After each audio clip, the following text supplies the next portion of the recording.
مدرب السنغال خاصو يتعاقب. بدا يقول لك انا ندمت ما ندمتش. انت ندمتي ولا ما ندمتيش هذاك ماشي شغلنا، انك تندم ما تندمش. حنا ماشي شغلنا في انك تندم ما تندمش.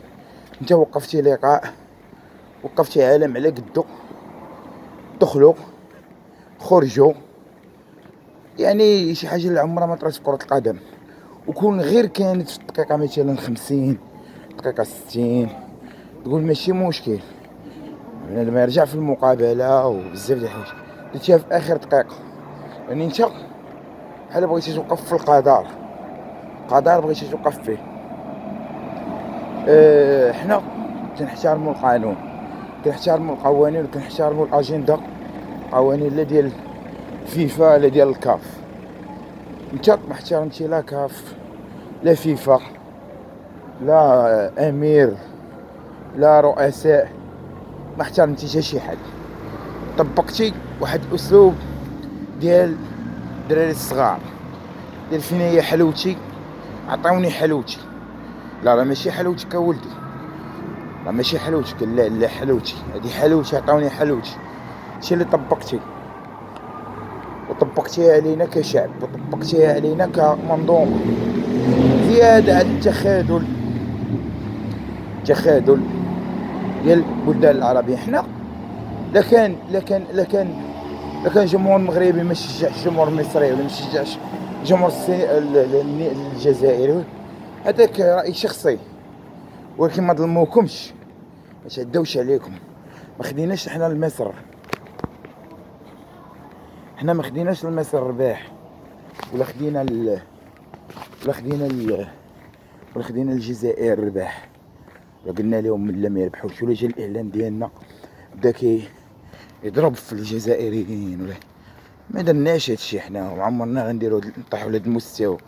الاعلام ديالنا راقع الاعلام ديال هاد البلدان هادو، وما عندناش ديك اللغه ديال الخبث كايناش. ولا كانت الجماهير المغربيه ما شجعاتش، داك حقها تشجع ولا ما تشجعش. نتوما عندكم جماهيركم، من حقها ما تشجعش المنتخب المغربي. واش شي واحد طلب من الجماهير المصريه اللي خرجات ولا من الجماهير الجزائريه والتونسيه تجي تشجع المغرب في هذا الماتش؟ ما طلبوكمش تجيو تشجعوا.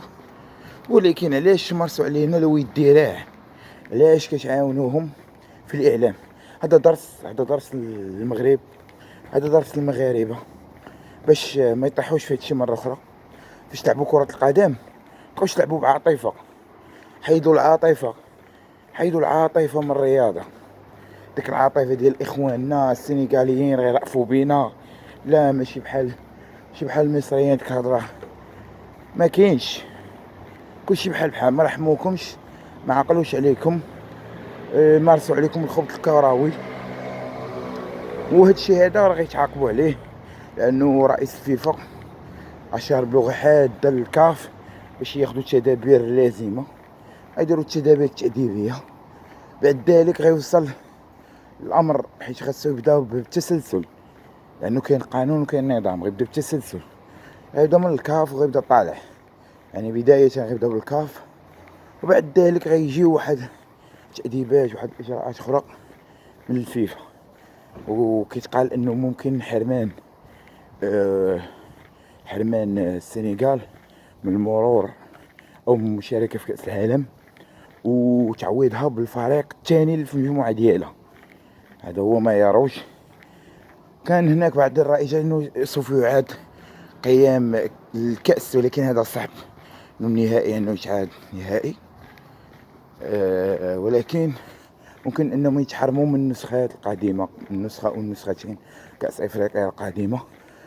وحرمان المدرب السنغالي من المشاركه ل5 دورات او اكثر، وكذلك يعني حرمانهم من اللعب في كاس العالم. هادو هما الاشارات اللي ممكن تقع، لانه المغرب خدم بطريقه بروفيسيونيل وخدم بطريقه رسميه.